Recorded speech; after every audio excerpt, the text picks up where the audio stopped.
সাহিত্য জগতের রহস্য রোমাঞ্চে ভরপুর কিছু গল্প নিয়ে সৃষ্ট আমাদের এই অ্যান্থোলজিক্যাল সিরিজ সাসপেন্স অ্যাট সামারভিল।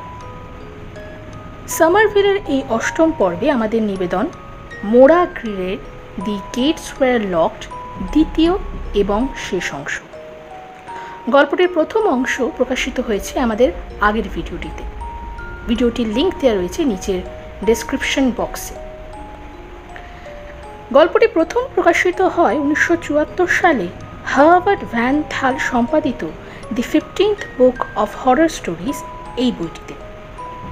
আমরা গল্পটি নিয়েছি দেশ বিদেশের ভূতের গল্প এই বইটি থেকে।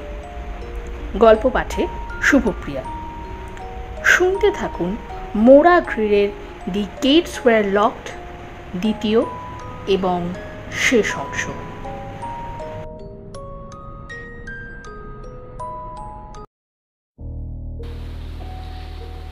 পরদিন ব্রেকফাস্টের পর সে সম্পর্কে টু শব্দ না করে দুর্গের বাকি অংশগুলো দেখতে ওপরে উঠে গেলাম।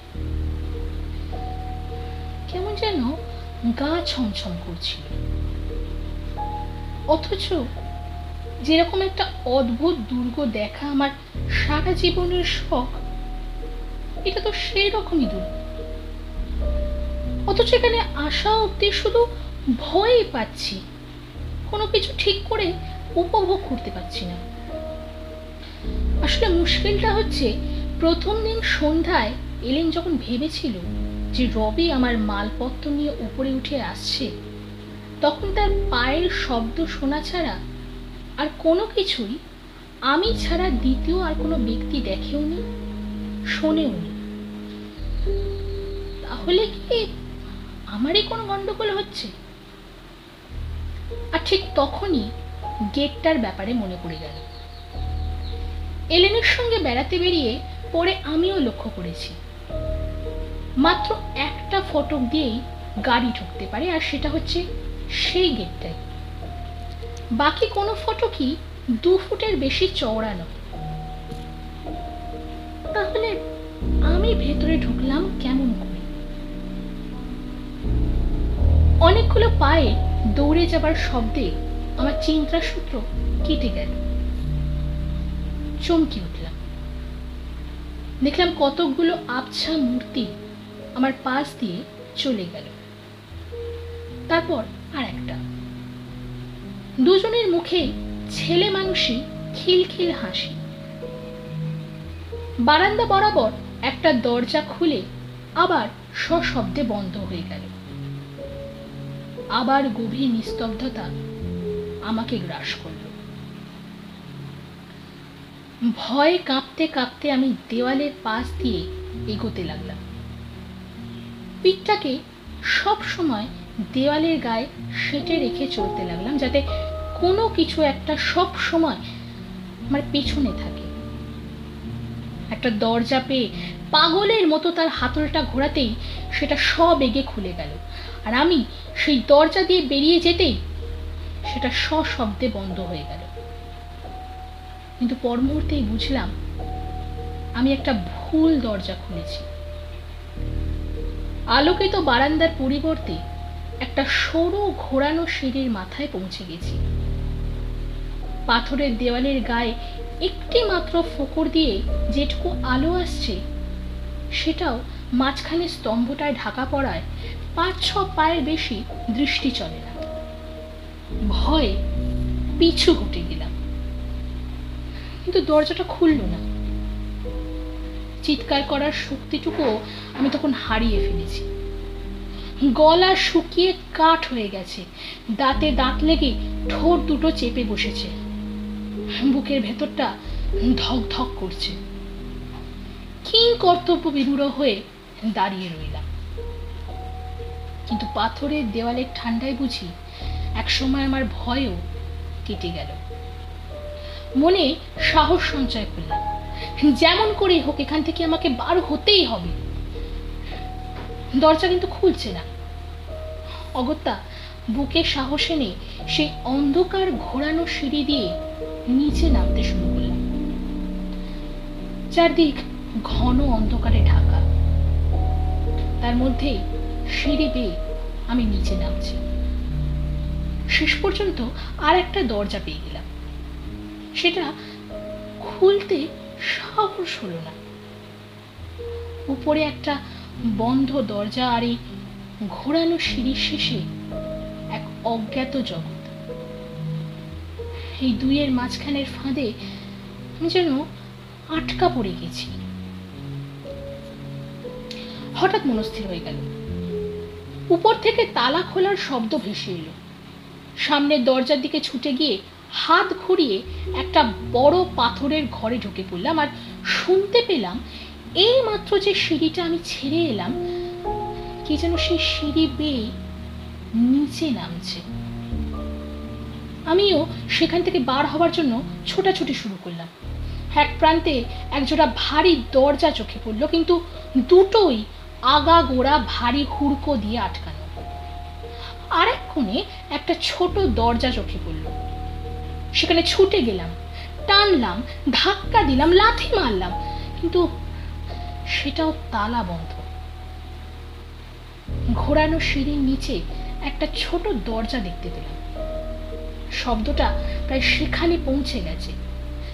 একটা পা দেখতে পেয়ে মুখের মধ্যে হাতটা আমি চিৎকার করে উঠলাম, জেনেট, জেনেট আমি। অন্ধকার থেকে এলেন বেরিয়ে এলো। দরজায় তোমার ধাক্কা দেওয়ার শব্দ শুনেই তো আমি তোমাকে বার করে দিতে এসেছি। এই দরজাটা সম্পর্কে তোমাকে সাবধান করে দিতে ভুলে গেছিলাম।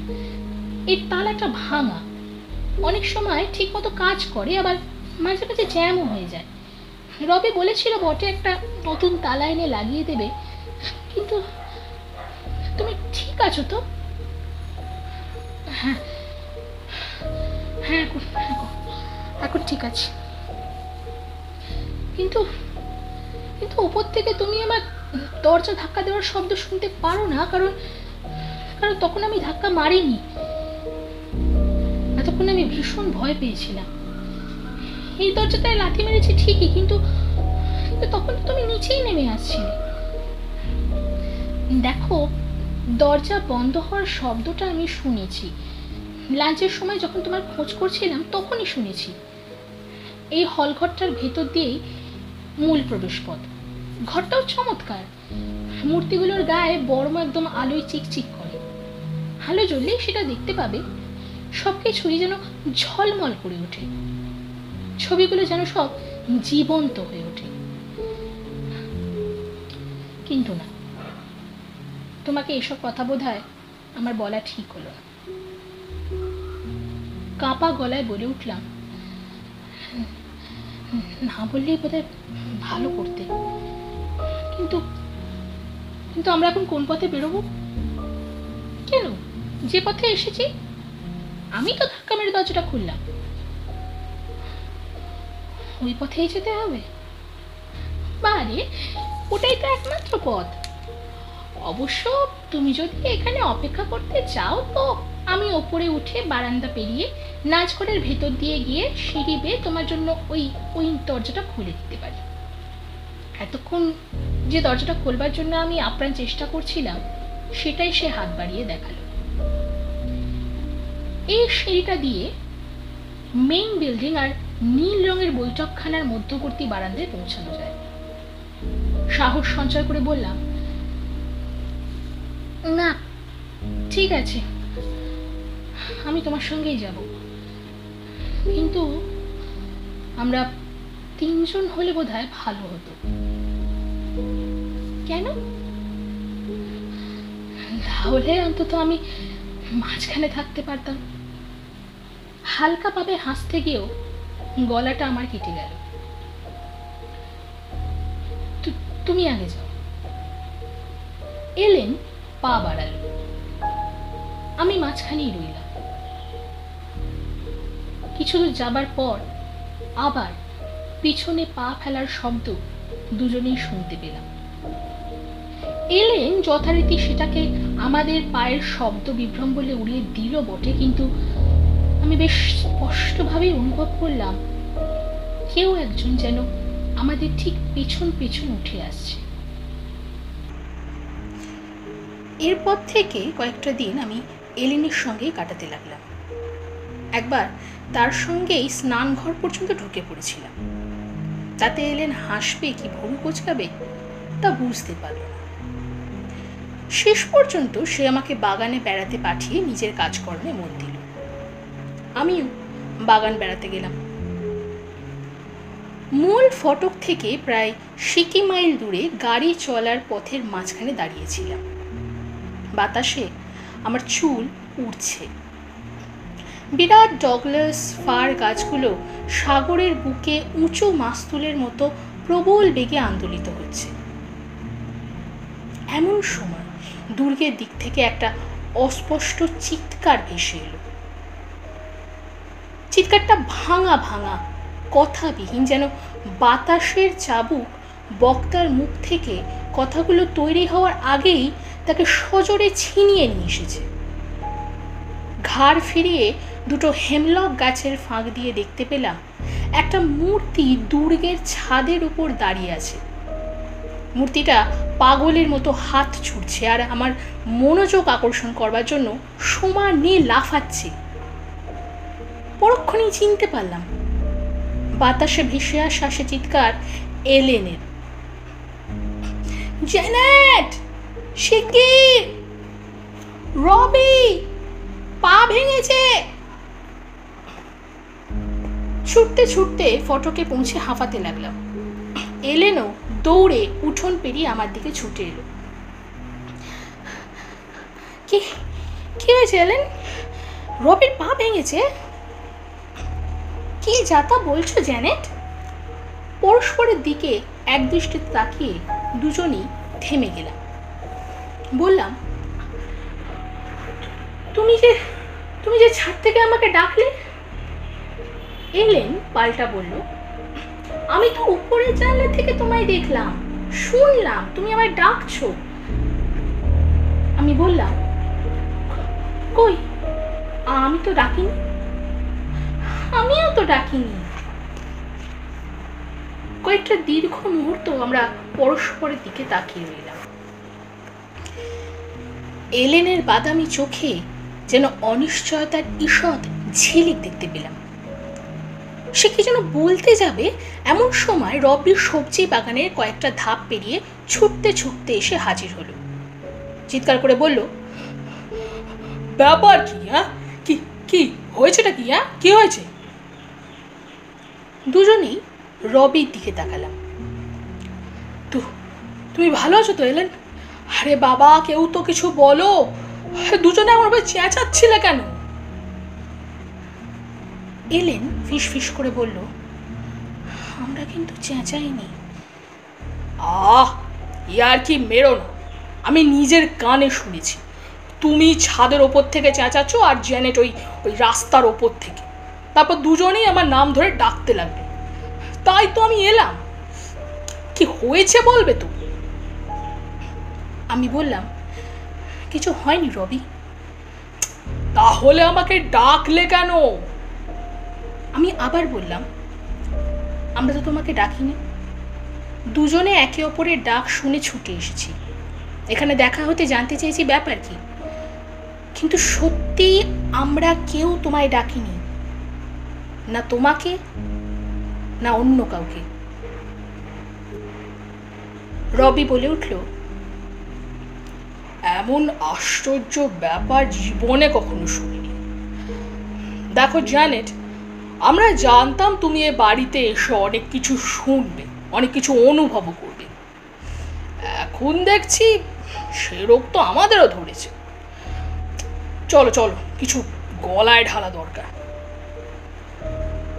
আমাদের দুজনের গলায় 2 হাত রেখে সে আমাদের নিয়ে ঘরে ঢুকল। তারপর আমাদেরকে বসিয়ে রেখে 1 বোতল স্কচ পার করে 3টে বড় গ্লাসে ঢালল। সকলেই নিশ্চুপ। এক সময় আমি বলে উঠলাম, আমার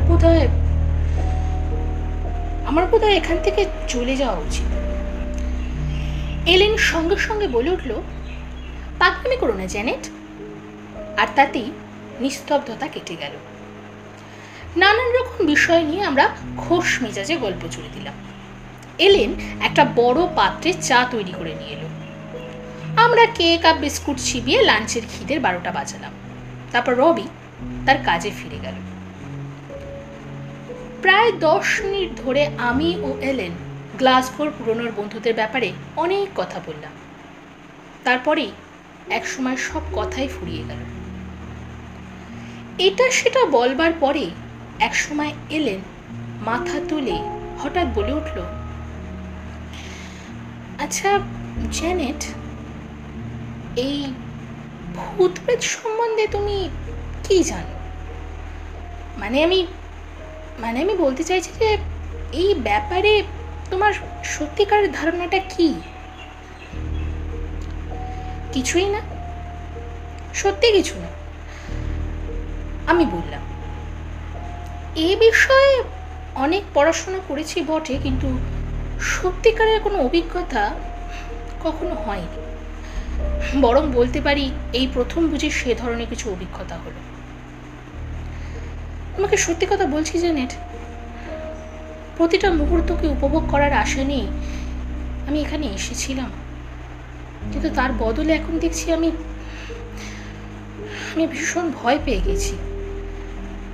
এতকাল কাসল সম্পর্কে যেসব স্বপ্ন আমি দেখেছি, এই বাড়িটা ঠিক সেই রকম। তবু কল্পনার সেই রহস্য রোমাঞ্চের কোনো অনুভূতি যেন এখানে খুঁজে পাচ্ছি না। খালি রক্ত জমানো ভয় আর আতঙ্ক। তোমাদের এই পাহাড়ি বাড়িটাকে যত ভালো লাগবে বলে ভেবেছিলাম, এখন কিন্তু মোটেই সেরকম লাগছে না। তাই বলে তুমি এখান থেকে চলে যাবার কথা ভাবছো না তো? এলেনের কথা শুনে আমি চমকে তাকালাম। তার চোখে মুখে ভয়ের একটা স্পষ্ট ছাপ।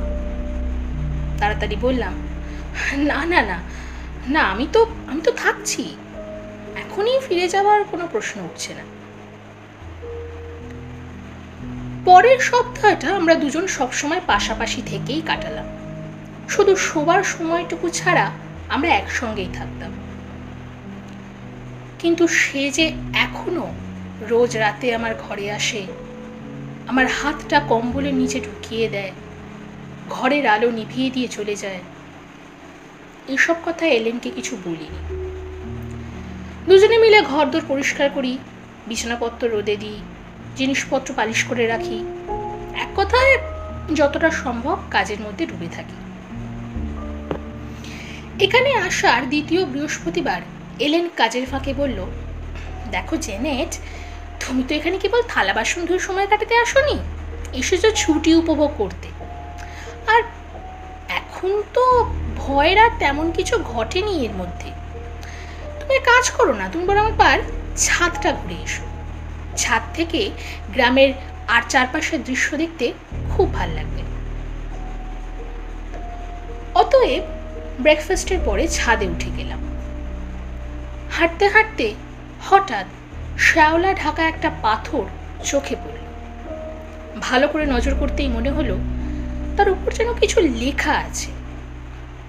হাঁটু ভেঙে বসে নখ দিয়ে শ্যাওলা আর ময়লা পরিষ্কার করতেই দেখতে পেলাম সেখানে লেখা আছে, অ্যাডাম ম্যাকভাইকার, 1809 AD। এখানে হঠাৎ অ্যাডাম ম্যাকভাইকারের নাম খোদাই করা কেন? সে কি এই দুর্গেরই কোনো সাধারণ কর্মচারী যে ফ্রেজার পরিবারের কোনো মেয়ের প্রেমে পড়ে খুন হয়েছিল? হঠাৎ মনে পড়ল এলেন বলেছিল যে 1809 খ্রিস্টাব্দে এই কাসলের নির্মাণ কার্য শেষ হয়। তাহলে কি অ্যাডাম ম্যাকভাইকার একজন রাজমিস্ত্রি? পাথরে নিজের নাম খোদাই করে চিরস্মরণীয় হয়ে থাকার বাসনা কি তার মনে জেগেছিল? বসে বসে এইসব ভাবছিলাম। হঠাৎ চমকে উঠলাম। শুনতে পেলাম কারোর হেঁটে যাবার শব্দ। একজন বীর হাঁটছে দীর্ঘ পদক্ষেপে, আর একজন হাঁটছে অস্পষ্ট আওয়াজ নিয়ে, এসব খসখস শব্দ করে। পায়ের শব্দ ক্রমেই এগিয়ে আসছে। কানে শুনতে পাচ্ছি কিছু অস্পষ্ট গুঞ্জন। তার কিছু কিছু অর্থ বুঝতে পারছিলাম, আবার কিছু পারছিলাম না বটে, কিন্তু এইটুকু বুঝতে পারলাম যে সেটা কোনো নরনারীর ভীরু প্রেমালা। হঠাৎ পায়ের শব্দটা সরে সরে যেতে লাগলো। এবার আমি সাহসে ভর করে উঠে দাঁড়ালাম। জুতোর গোড়ালিতে ঘষা লেগে একটা শব্দ হলো। সঙ্গে সঙ্গে মনে হলো ভারী পায়ের শব্দটা আমার দিকে এগিয়ে এসছে। সরসে কে যেন বলে উঠল, কে ওখানে, বেরিয়ে এসো, আমার ওপর নজরদারি আমি একেবারেই সহ্য করব না। ভয়ে কাঁপতে কাঁপতে আমি আরো গুঁড়ি মেরে মুখটা লুকিয়ে ফেললাম। পায়ের শব্দ ঠিক আমার পাশে এসে থামলো। কণ্ঠস্বর আবার বলে উঠল, কে তুমি? হঠাৎ পায়ের শব্দটা ছাদের বুকে মিলিয়ে গেল। ভয়ে কাঁপতে কাঁপতে কোনো রকমে ছাদ থেকে নেমে রান্নাঘরের বারান্দায় পৌঁছেই আমি জ্ঞান হারিয়ে ফেললাম। জ্ঞান ফিরে আসতে দেখলাম এলেন আমার উপর ঝুঁকে বসে আছে। আমার মুখে আস্তে আস্তে চাপড় মারছে। তার মুখ ভয়ে সাদা হয়ে গেছে। আমায় চোখ খুলতে সে জিজ্ঞাসা করল, কি হয়েছিল জ্যানেট? আস্তে আস্তে তাকে ছাদের সব ঘটনায় সবিস্তারে বললাম। শুনে এলেন ফুঁপিয়ে কেঁদে উঠল।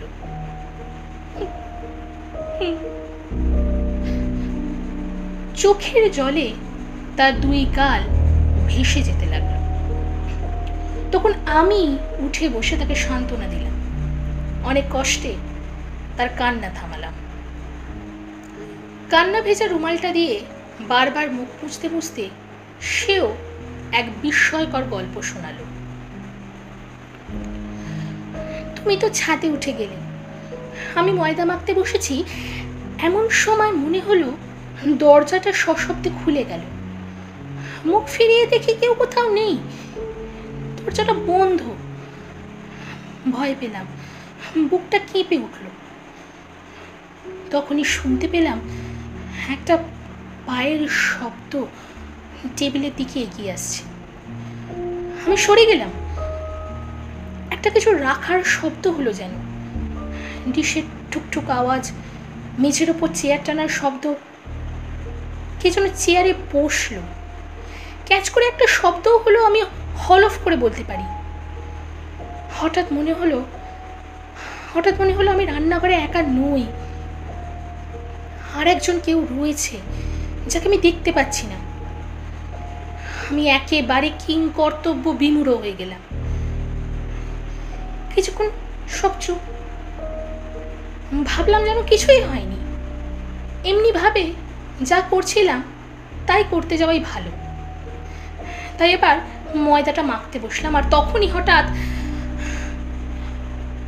কি এলেন, হঠাৎ কি ঘটলো বলো? এলেন ঢোক গিলে বলল, কিছুটা ময়দা নেবার জন্য হাত তুলতে দেখে একজোড়া হাত ময়দাটাকে মাখতে শুরু করেছে। আমি স্পষ্ট দেখেছি, মানে কোনো মানুষ নয়, কিন্তু ময়দা তালের ওপরে আঙুলের ছাপ। যেই করে থাকুক কাজটা সে খুব ভালো জানে। আরো বুঝতে পারলাম সে যেই হোক না কেন দাঁড়িয়ে আছে ঠিক যেখানে আমি একটু আগে দাঁড়িয়েছিলাম। আর কালক্ষেপ না করে আমি ঘর থেকে ছুটে বেরিয়ে ছাদের দিকে গেলাম তোমায় খুঁজতে, কিন্তু কিছু পরে দেখি তুমি এখানে বারান্দার উপর মেঝেতে অজ্ঞান হয়ে পড়ে আছো। জেনেট, আমি খুব ভয় পেয়ে গেছি। আমি বললাম, চলো দুজনের রবিকে খুঁজে দেখি, সে এলে পরে দুজনে অনেকটা স্বস্তি পাবো। এলেনকে ধরে তুললাম, দুজনের চুল ও পোশাক ঠিক করে নিচ্ছি। এমন সময় এক ধাক্কায় ওপাশের দরজাটা খুলে রবি এসে হাজির। তাকে দেখে আমরা বোবার মতো তাকিয়ে রইলাম। সে ঢুকে সদর্পে বলে উঠল, হচ্ছেটা কি? আমরা তো একেবারে চুপ। সে বলল, উনুনে কি পুড়ছে? পুড়ছে? আমি বললাম, হ্যাঁ পুড়ছে, রান্নাঘরের জানলা দিয়ে গল গল করে ধোঁয়া বেরোচ্ছে, আমি বাগান থেকে দেখেছি। ব্যাপারটা কি? এলেন ও আমার মুখের মধ্যে দিয়ে তখন কোনো কথা বেরোল না। বিরক্ত হয়ে রবি আমাদের দুজনকে ঠেলে সরিয়ে রান্নাঘরে ছুটে গেল।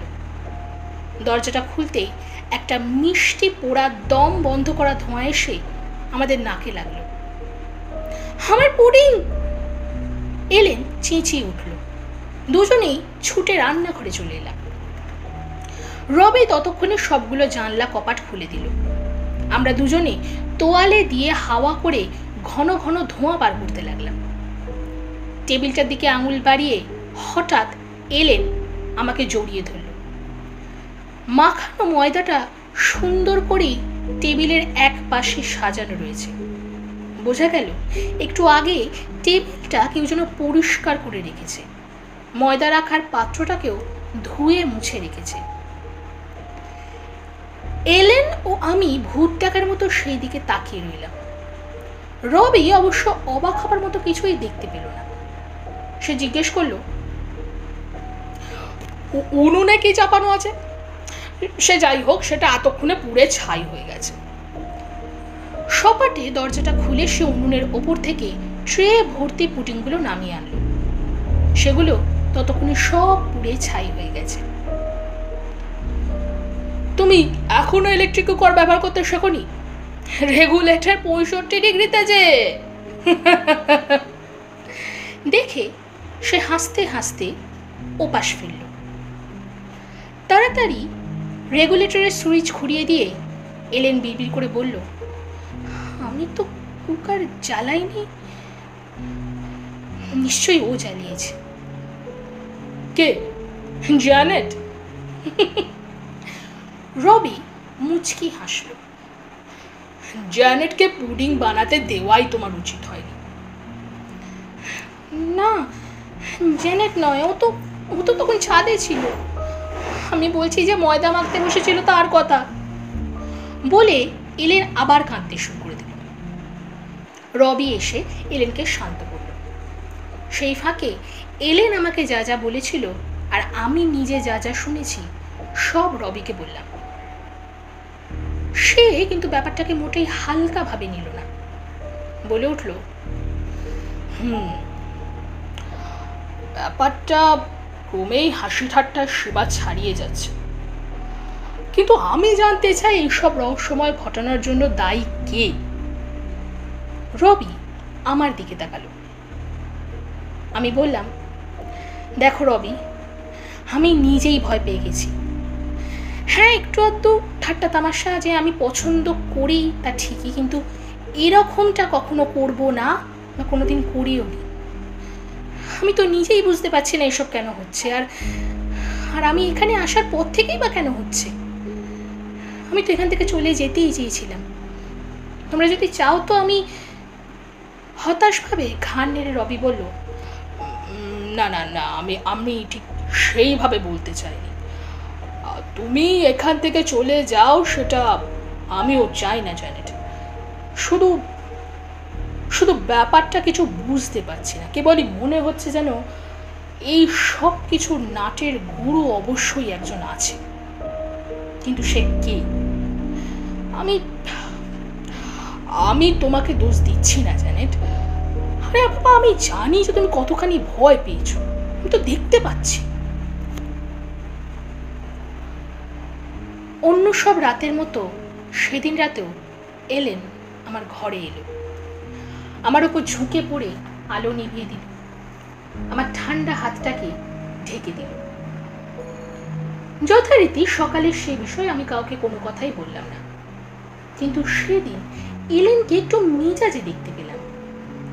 রবি বেরিয়ে যাওয়ার সঙ্গে সঙ্গে সে আমাকে জিজ্ঞেস করলো, আমি কেন তাদের শোবার ঘরে গিয়েছিলাম আর ঘরের আলোটাই জ্বালানো ছিল কেন?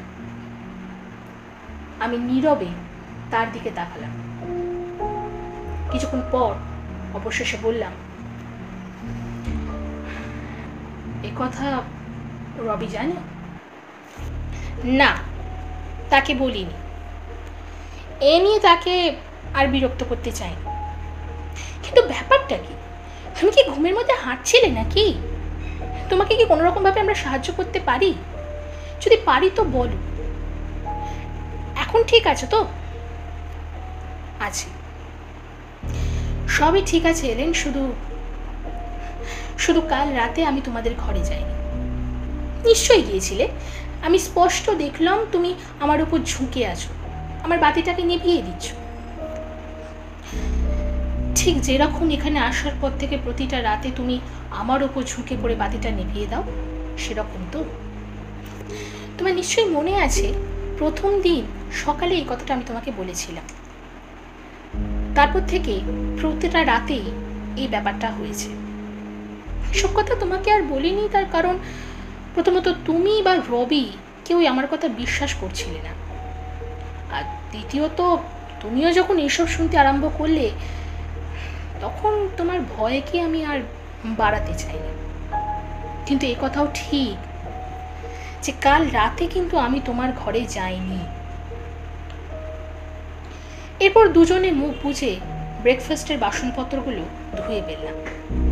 এলেন যথারীতি রান্নায় মন দিল, আর আমিও উপরে উঠে গেলাম। আমার ঘরটা পরিষ্কার করে খান কয়েক চিঠি লিখতে বসলাম।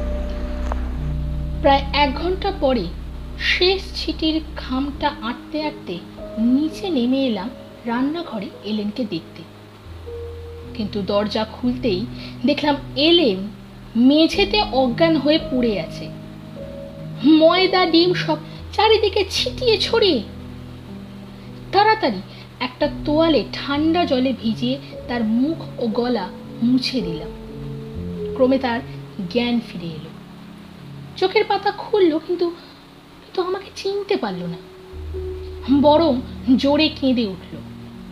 ভয় আমাকে ঠেলে সরিয়ে দিয়ে আর্তনাদ করতে লাগলো। তারপর ক্ষীণ স্বরে রবিকে ডাকলো। তাকে শান্ত করতে তার গালে থাপ্পড় লাগালাম।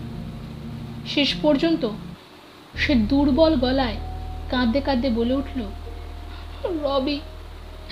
রবি, আমাকে শীঘ্রই বাড়ি নিয়ে চলো।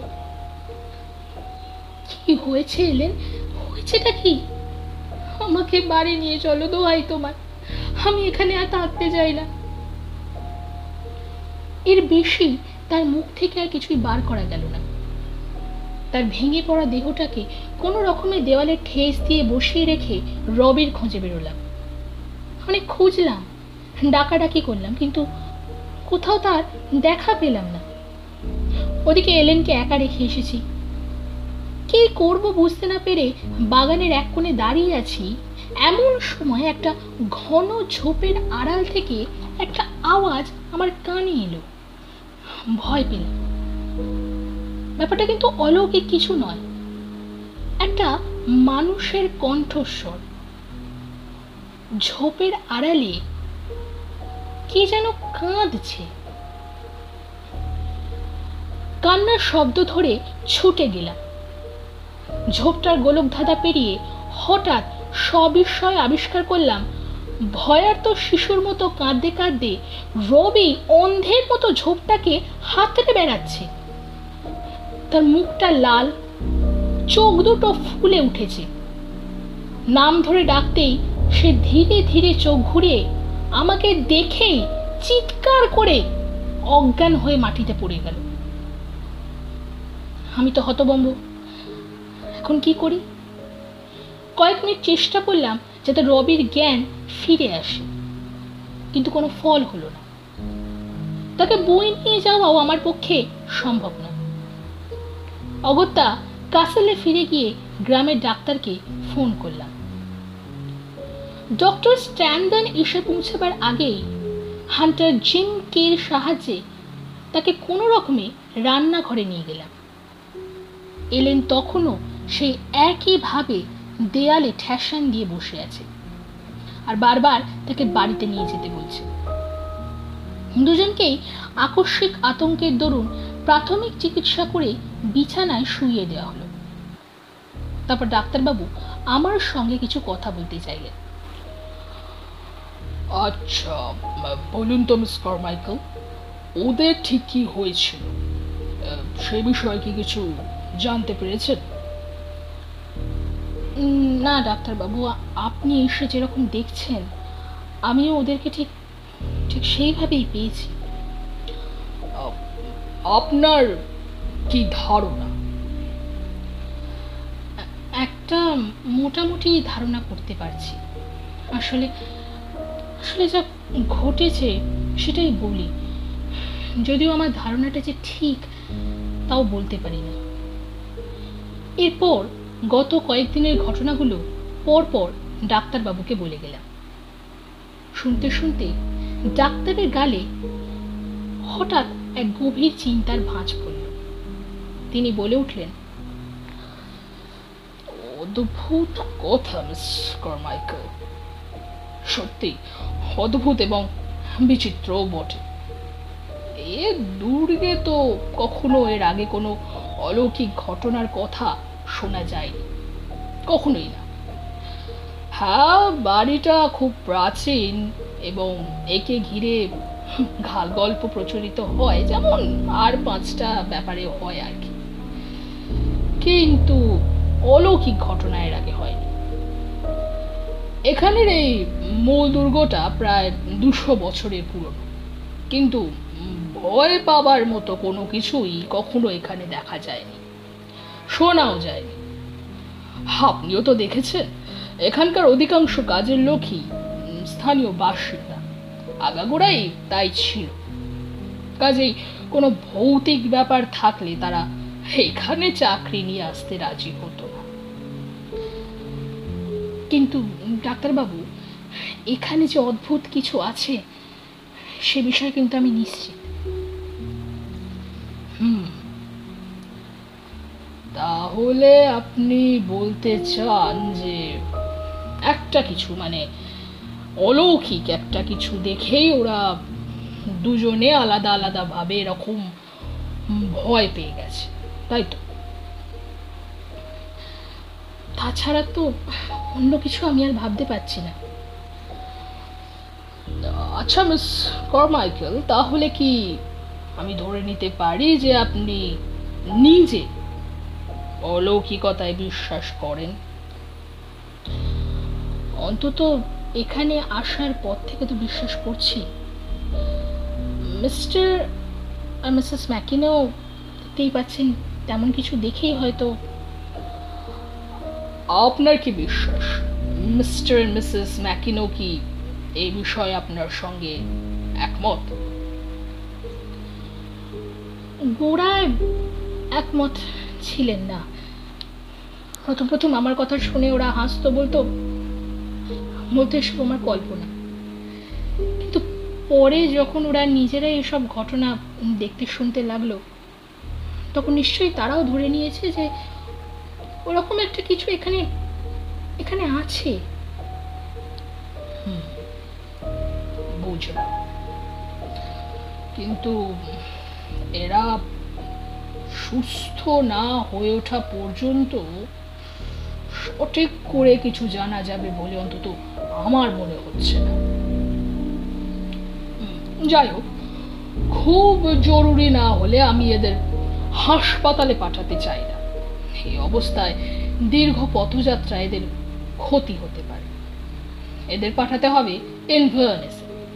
আপনি তো জানেন সেটা এখান থেকে প্রায় 150 মাইলেরও বেশি দূরের পথ। আমি আপাতত গ্রাম থেকে একটা নার্সকে পাঠিয়ে দিচ্ছি, সেই এদের দেখাশোনা করবে। আর সকালের দিকে না হয় আমি একবার এসে এদেরকে দেখে যাব। সকালের দিকে এলেন অনেকটা ভালো হয়ে উঠলেও রবির অবস্থা আরো খারাপ হলো। ঘুমের ওষুধের ঘোরটা কেটে যেতেই সে ভয়ার্ত দৃষ্টিতে ডক্টর স্ট্যান্ডন, নার্স ম্যাকফি, অ্যাশ আর আমাদের দিকে তাকাতে লাগলো।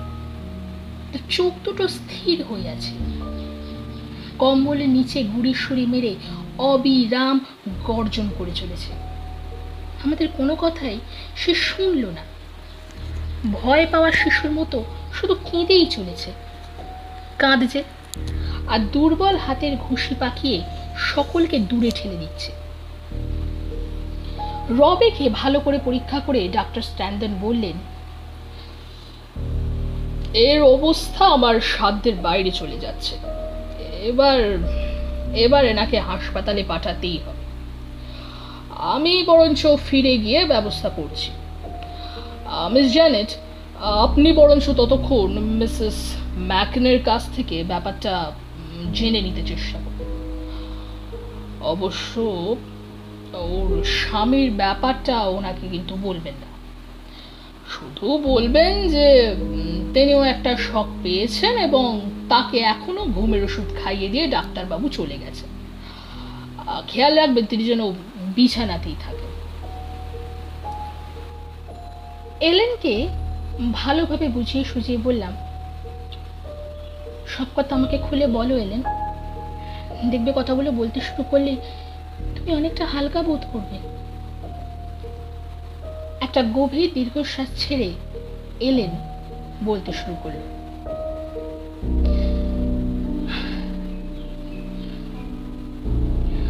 আমাকে তো রান্নাঘরে রেখে তুমি বেরিয়ে গেলে।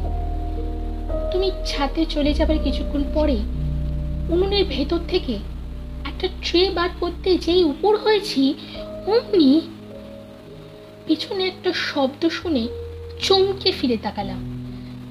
দেখি একজন স্ত্রীলোক হাঁ করে আমার দিকে তাকিয়ে আছে। ক্রমে অনেকগুলো আরো ছায়া শরীর দেখা দিল। মনে হলো কাটা সড়ক যেন কুয়াশার ভেতর থেকে বেরিয়ে এসে আমাকে ঘিরে দাঁড়ালো।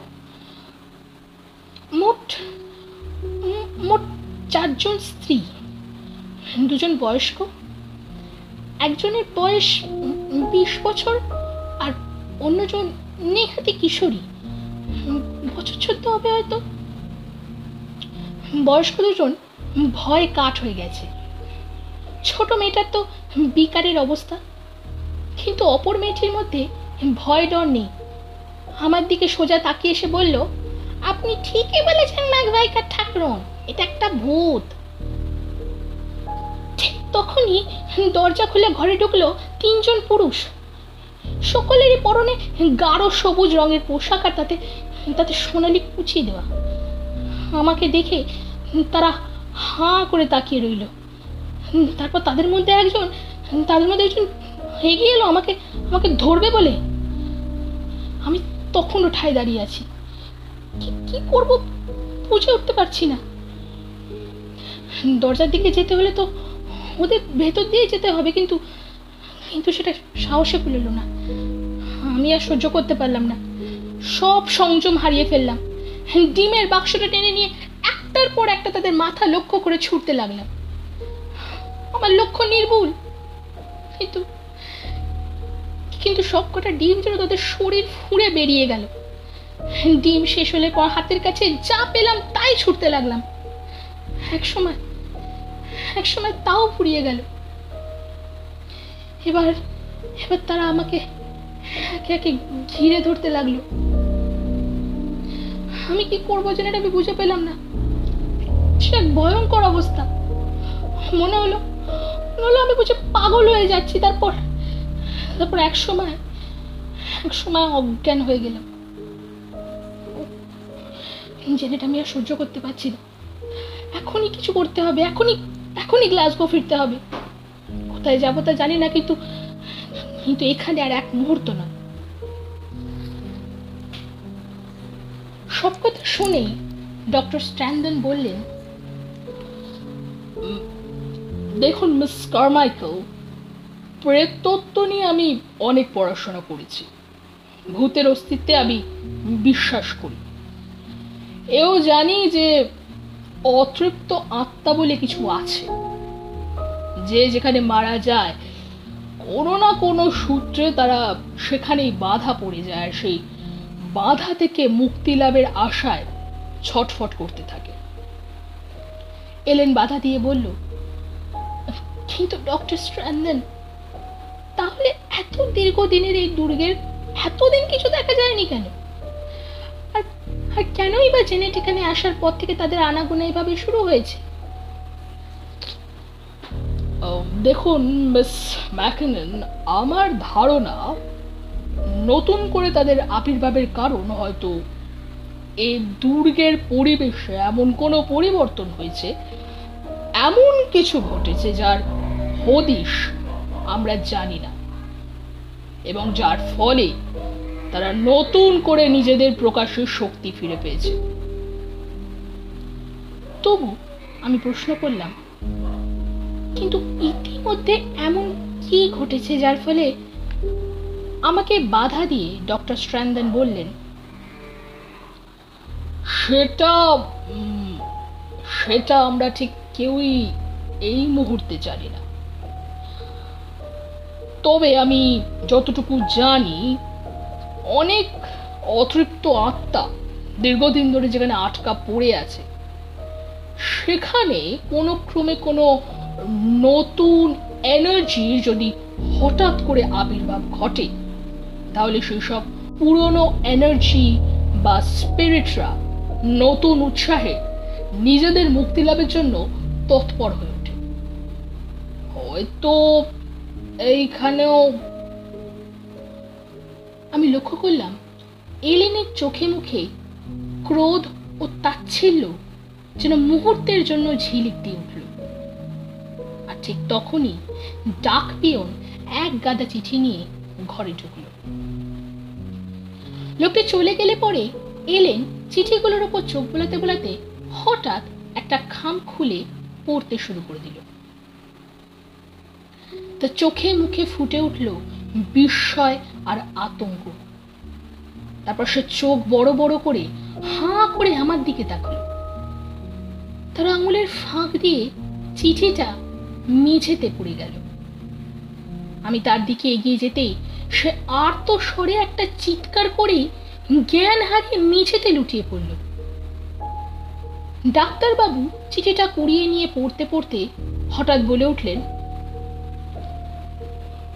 ও মাই গড, এ যে দেখছি যা ভেবেছি ঠিক তাই। কিন্তু তাকিয়ে দেখলাম তার মুখখানাও ছাইয়ের মতো সাদা হয়ে গেছে। পকেট থেকে একটা বড় সোনার ক্রস বার করে সেটাকে ডান হাতে বুকের ওপর চেপে ধরে বাঁ হাতে চিঠিটা আমার দিকে বাড়িয়ে দিলেন। তার দুটো হাতই থর থর করে কাঁপছে। হাতের লেখাটা খুবই পরিচিত হলেও প্রথমে আমি ঠিক ধরতে পারিনি। চিঠিতে লেখা রয়েছে, ডিয়ার এলেন ও রবি, জানি যে তোমাদের কাছে গিয়ে পৌঁছতে পারিনি, তার কারণ জানাতে দেরি হয়ে গেল বলে আমি দুঃখিত। চিঠি পড়ে তো আমি অবাক, থেমে গেলাম। আমি পৌঁছাতে পারিনি মানে? হঠাৎ বুঝতে পারলাম হাতের লেখাটা আমার মায়ের। ডাক্তারের দিকে একবার তাকিয়ে নিয়ে চিঠিটা আবার পড়তে লাগলাম। কারণ সে তো তোমাদের আগেই লিখে জানিয়েছিল যে আনন্দের সঙ্গে সে তোমাদের ওখানে ছুটি কাটাতে যাবে। তোমাদের সঙ্গে ছুটি কাটাবার স্বাদ ওর অনেক দিনের। তোমরা তো জানো ঠিক সন্ধ্যের সময় জেনেট ভালো করে দেখতে পায় না।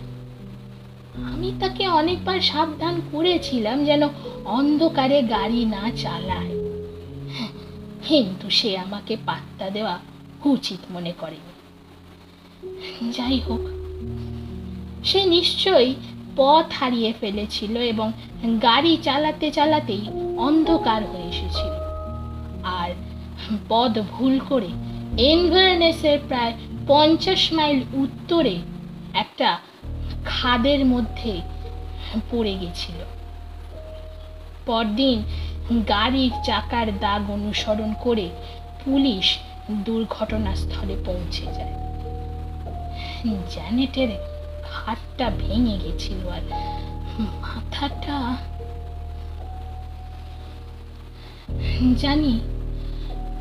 আরো আগে চিঠিটা লেখা উচিত ছিল, কিন্তু আমি তা পারিনি। তোমরা যদি তার অন্য বন্ধুদের খবরটা জানিয়ে দাও তো আমি খুবই উপকৃত হব। আমার চাইতে তোমরাই তো তাদের বেশি পরিচিত, তাই তোমরাই একটু জানিয়ে দিও। এটি জেন কারমাইকেল। ডক্টর স্ট্র্যান্ডন তখনও বিড়বিড় করে বলছেন, In the name of the Father and the Son and the Holy Spirit.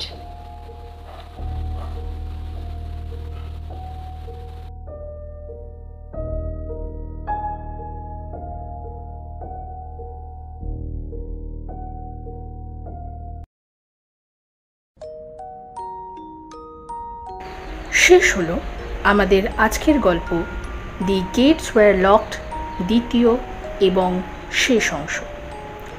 রচনা মোরাগ ড্রের, গল্প পাঠে ও বিভিন্ন চরিত্রে Shubhapriya, poster design Supratim, audio ও সাউন্ড মিক্সিং এবং সমগ্র পরিচালনায় সুপ্রতিম ও শুভপ্রিয়া। গল্পটি ভালো লাগলে ভিডিওটিকে লাইক ও শেয়ার করতে ভুলবেন না। কমেন্ট করে জানান আপনাদের অমূল্য মতামত। আর রহস্যে ভরপুর এরকম গল্প আরও শুনতে হলে সাবস্ক্রাইব করুন আমাদের চ্যানেল সাসপেন্স অ্যাট সামারভিল। আমাদের ফলো করতে পারেন আমাদের ফেসবুক আর ইনস্টাগ্রামের পেজে সাসপেন্স অ্যাট সামারভিল এই নামে। দেখা হচ্ছে আগামী পর্বে। সবাই ভালো থাকবেন। শুভরাত্রি।